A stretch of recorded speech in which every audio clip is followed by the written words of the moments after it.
Student, welcome to online class Jamnalal college. आज हम विश्व इतिहास खंड में चीन की क्रांति के बारे में कुछ पढ़ेंगे।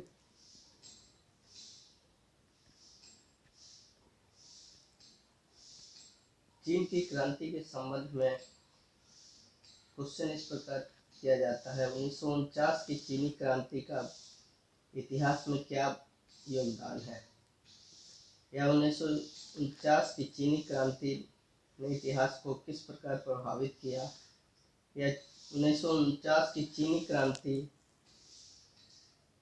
का स्वरूप क्या था।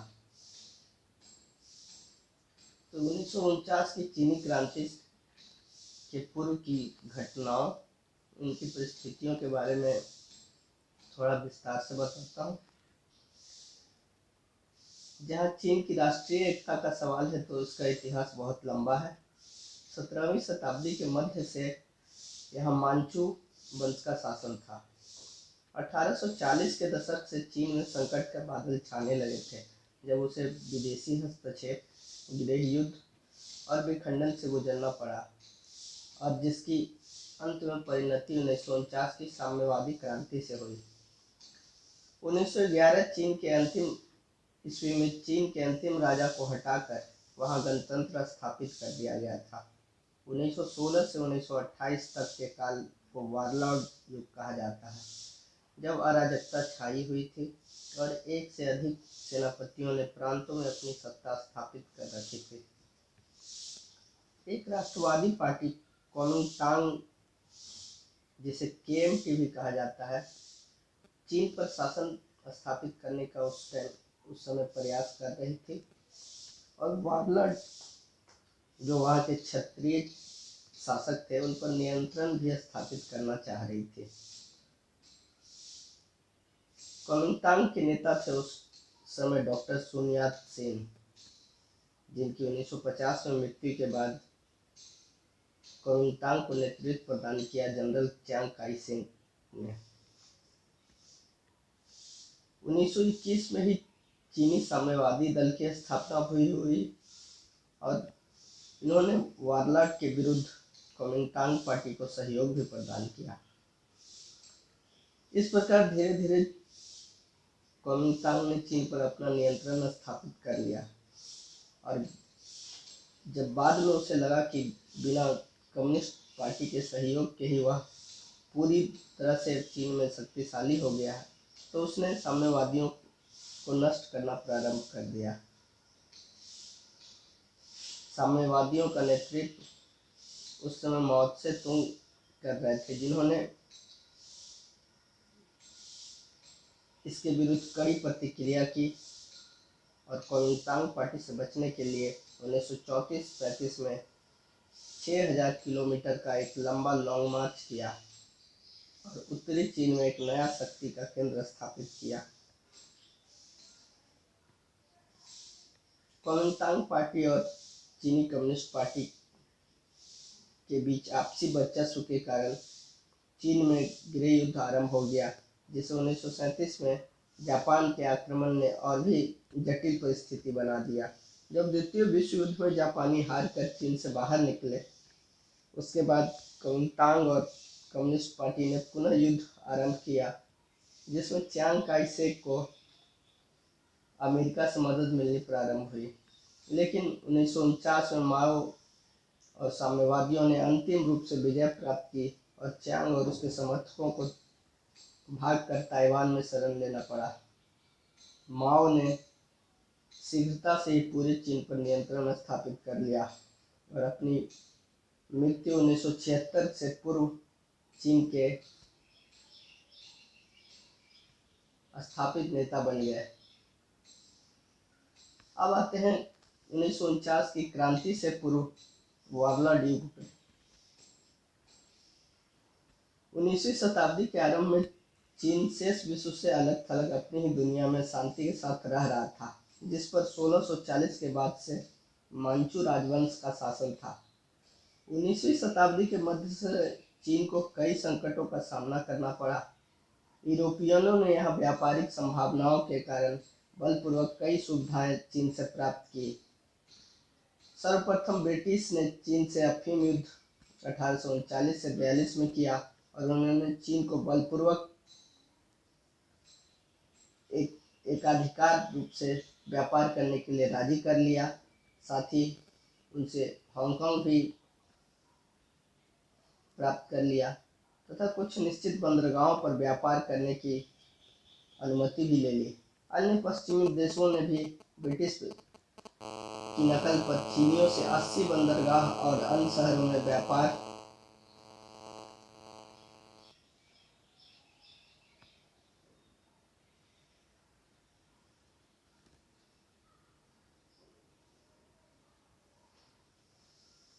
की अनुमति प्राप्त कर ली। 1850 से 64 के मध्य चीन में ताइपिंग विद्रोह हो जाता है और जो कि दक्षिण चीन में होता है। यह अंशतः धार्मिक और अंशतः राजनीतिक आंदोलन था जो चीन में स्वर्गीय राज्य की कल्पना को स्थापित करना चाहता था। आंदोलन को सरकार की जगह प्रादेशिक सेनाओं द्वारा दबा दिया गया। इसने प्रांतों की स्वतंत्रता की शुरुआत की, जिसके कारण 1916 से 1928 तक के युग को वारलॉर्ड युग के आगमन का समय कहा जाता है। 1894 से 95 में चीन को जापान के हाथों पराजय का सामना करना पड़ता है, जिससे उसके कुछ क्षेत्र जापान द्वारा कब्जा कर लिए जाते हैं। 1898 से 1900 के दौरान बॉक्सर विद्रोह के रूप में चीन का गुस्सा विदेशी हस्तक्षेप के विरुद्ध फूट पड़ता है, लेकिन इसे अंतर्राष्ट्रीय सेना द्वारा अंततः दबा दिया जाता है। उस समय की साम्राज्ञी तुसी को विदेशी क्षतिपूर्ति के लिए बाध्य किया जाता है, जिससे उसे और अधिक क्षेत्रों की हानि होती है। 1904 से 5 में हुए रूस जापान युद्ध में भी चीन को जापान को अपना कुछ क्षेत्र देना पड़ता है। 20वीं शताब्दी के प्रारंभिक वर्षों में हजारों की संख्या में चीनी विदेश पढ़ने के लिए जाते हैं। वे क्रांतिकारी और प्रगतिशील विचारों को लेकर चीन में लौटते हैं तथा मांचू राजवंश को हटाकर चीन को पश्चिमीकरण सभ्यता की ओर ले जाने हेतु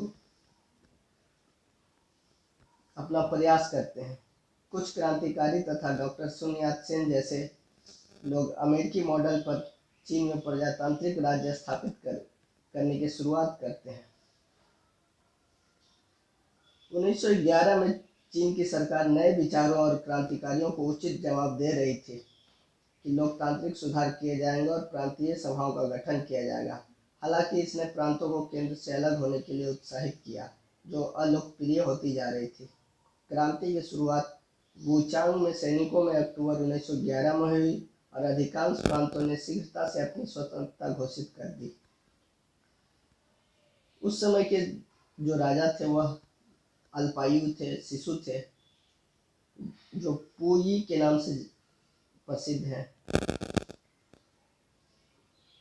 उनके द्वारा जो सरकार चल रही थी उसने ऐसी परिस्थिति में अवकाश प्राप्त जनरल युआन सी काई को मदद के लिए बुलाया, जिसका प्रभाव अभी भी जनरलों में बना हुआ था।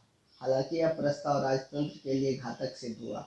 युआन ने अपनी महत्वाकांक्षाओं की पूर्ति के लिए क्रांतिकारियों से समझौता कर लिया कि यदि राजा और मांचू वंश को हटा दिया जाता है तो वह चीनी गणतंत्र का प्रथम राष्ट्रपति बनेगा। सेना के सहयोग से युआन ने 1912 से 15 तक एक सैन्य तानाशाह के रूप में चीन पर एक छत्र शासन किया, लेकिन वह नेपोलियन की तरह अपने को सम्राट घोषित करना चाहता था, जिसमें उसने सेना का विश्वास खो दिया और सैन्य दबाव के कारण उसे पद छोड़ना पड़ा। युआन सी काई की पदमुक्ति और मृत्यु के बाद उस आखिरी व्यक्ति का भी अंत हो गया जो चीन में किसी प्रकार की एकता बनाए रख सकता था। अब देश का विभाजन 100 से अधिक छोटे बड़े क्षेत्रों में हो गया, जिस पर नियंत्रण था वारलॉर्ड का, जो क्षेत्रीय शासक थे जिनके पास अपनी निजी सेनाएं हुआ करती थी। चूंकि वे एक दूसरे से लगातार युद्ध में संलग्न रहते थे, इससे चीनी किसान और वहाँ के नागरिकों को भारी समस्याओं का सामना करना पड़ता था। लेकिन इस दौरान दो महत्वपूर्ण घटनाएं हुई। एक तो 1919 के मई में वारलॉर्ड और पारंपरिक चीनी संस्कृति के विरोध में बीजिंग में छात्रों का विशाल प्रदर्शन हुआ। यह आंदोलन जापानियों के विरोध में भी था, जिन्होंने वर्साई की संधि के बाद शांतुंग के क्षेत्र में जर्मनी के विशेषाधिकार ग्रहण कर लिए थे। और दूसरा, कुओमिंटांग या राष्ट्रीय पार्टी धीरे धीरे शक्तिशाली हो गई थी और 1928 तक वारलाट पर अपना नियंत्रण पूरी तरह स्थापित कर चुकी। 1912 में सुन यत सेन द्वारा स्थापित यह पार्टी चीन की एकता के लिए मुख्य आशा बन गई थी। sun yat को हवाई और हांगकांग में डॉक्टर की ट्रेनिंग मिली थी और 1911 की क्रांति तक वे विदेश में रह रहे थे। वे चीन के विखंडन से चिंतित थे तथा चीन को संगठित एवं आधुनिक लोकतांत्रिक राज्य बनाना चाहते थे। चीन लौटने के बाद वे कैंटन में एक सरकार बनाने में सफल रहे। उनके विचारों का प्रसार हो रहा था, लेकिन कैंटन से बाहर उनका प्रभाव बहुत कम था। कुओमिंटांग साम्यवादी दल नहीं था, लेकिन उसने साम्यवादियों से सहयोग लेना आरंभ किया और अपने संगठन को साम्यवादी पार्टी के अनुसार बनाया। अपनी निजी सेनाएं संगठित की। सुन यात सेन ने अपने उद्देश्यों के प्राप्ति के लिए 3 कार्य किए। पहला, राष्ट्रवाद के संदर्भ में विदेशी हस्तक्षेप से चीन को मुक्त करने हेतु उनका विकास एक संगठित राज्य के रूप में करने के लिए, ताकि बाह्य देशों में इनका सम्मान हो। राष्ट्रवाद की भावना को उन्होंने उजागर किया। दूसरा, लोकतंत्र की स्थापना हेतु चीन वारलॉर्ड के अधीन शासित नहीं होगा, बल्कि अपनी जनता द्वारा शासित होगा और चीन के लोगों को स्वशासन की शिक्षा दी जाएगी। और तीसरा और अंतिम प्रयास था उनका भूमि सुधार के संबंध में। किसानों को भूमि पर मालिकाना अधिकार दिया जाएगा, करों को नियंत्रण में लाया जाएगा, लेकिन उन्होंने भूमिपतियों की निजी संपत्ति के अधिग्रहण का विरोध किया। अपने विचारों के लिए सुन यात सेन को काफ़ी लोकप्रियता मिली, लेकिन 1925 में उनकी मृत्यु के समय उनके ये 3 उद्देश्यों की प्राप्ति में थोड़ी प्रगति ही हो सकी, क्योंकि सुन यात सेन कोई जनरल नहीं थे और न ही उस समय कोई उनके पास संगठित सेना हो पाई थी। वे अपने सहयोगियों की सेना पर ही निर्भर थे और उन्हें दक्षिण से बाहर कम ही नियंत्रण प्राप्त था। सुन यात सेन की मृत्यु के बाद Chiang Kai Shek Kuomintang party के नेता बनते हैं। उन्हें जापान में प्रथम विश्व युद्ध के दौरान सैन्य प्रशिक्षण दिया गया था।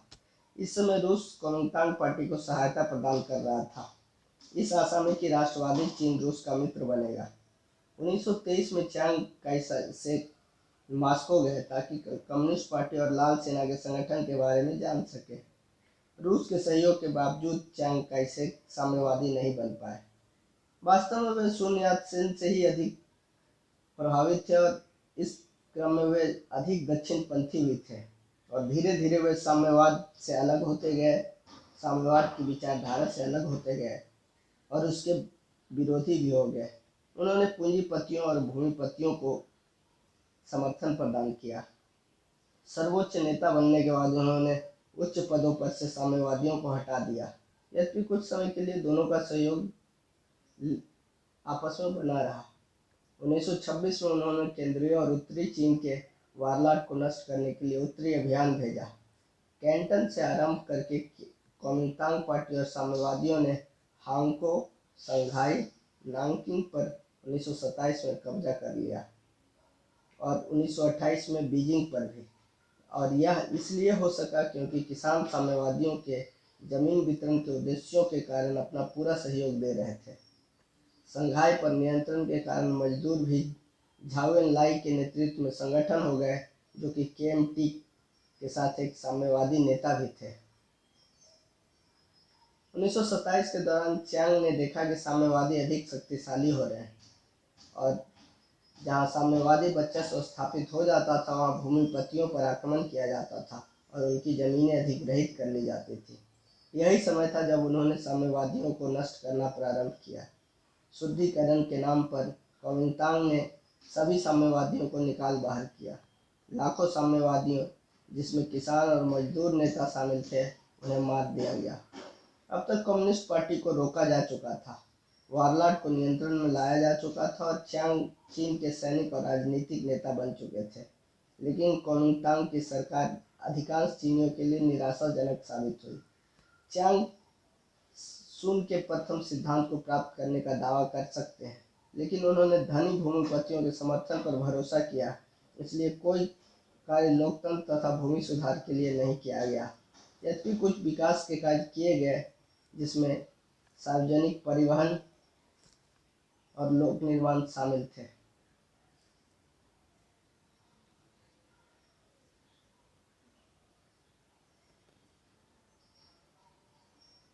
इसके बाद की कक्षा में हम पढ़ेंगे चीन में साम्यवादी पार्टी का विकास और 1949 की क्रांति में साम्यवादी पार्टी की भूमिका।